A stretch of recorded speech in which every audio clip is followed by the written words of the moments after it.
Tarshish को भाग जाने के लिए उठा और याफा नगर को जाकर तरशीश जाने वाला एक जहाज पाया और भाड़ा देकर उस पर चढ़ गया कि उनके साथ होकर यहोवा के सम्मुख से तरशीश को चला जाए।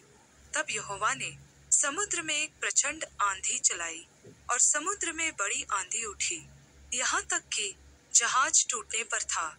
तब मल्लाह लोग डर कर अपने अपने देवता की दुहाई देने लगे और जहाज में जो व्यापार की सामग्री थी उसे समुद्र में फेंकने लगे कि जहाज हल्का हो जाए। परंतु योना जहाज के निचले भाग में उतरकर वहां लेटकर सो गया और गहरी नींद में पड़ा हुआ था। तब मांझी उसके निकट आकर कहने लगा, तू भारी नींद में पड़ा हुआ क्या करता है? उठ, अपने देवता की दुहाई दे। संभव है कि परमेश्वर हमारी चिंता करे और हमारा नाश न हो। तब मल्लाहों ने आपस में कहा, आओ हम चिट्ठी डालकर जान ले कि यह विपत्ति हम पर किसके कारण पड़ी है। तब उन्होंने चिट्ठी डाली और चिट्ठी योना के नाम पर निकली। तब उन्होंने उससे कहा, हमें बता कि किसके कारण यह विपत्ति हम पर पड़ी है। तेरा व्यवसाय क्या है और तू कहाँ से आया है? तू किस देश और किस जाति का है?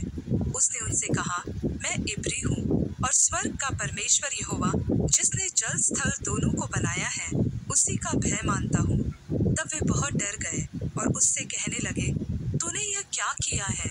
वे जान गए थे कि वह यहोवा के सम्मुख से भाग आया है, क्योंकि उसने आप ही उनको बता दिया था।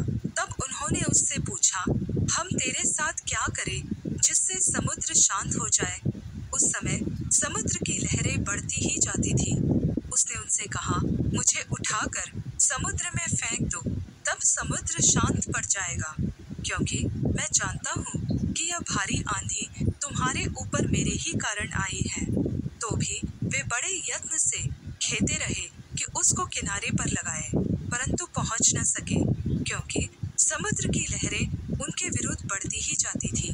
तब उन्होंने यहोवा को पुकार कर कहा, हे यहोवा, हम विनती करते हैं कि इस पुरुष के प्राण के बदले हमारा नाश न हो और न हमें निर्दोष की हत्या का दोषी ठहरा, क्योंकि हे यहोवा, जो कुछ तेरी इच्छा थी वही तूने किया है। तब उन्होंने योना को उठाकर समुद्र में फेंक दिया और समुद्र की भयानक लहरें थम गईं। तब उन मनुष्यों ने यहोवा का बहुत ही भय माना और उसको भेंट चढ़ाई और मन्नतें मानी। यहोवा ने एक महामच ठहराया था कि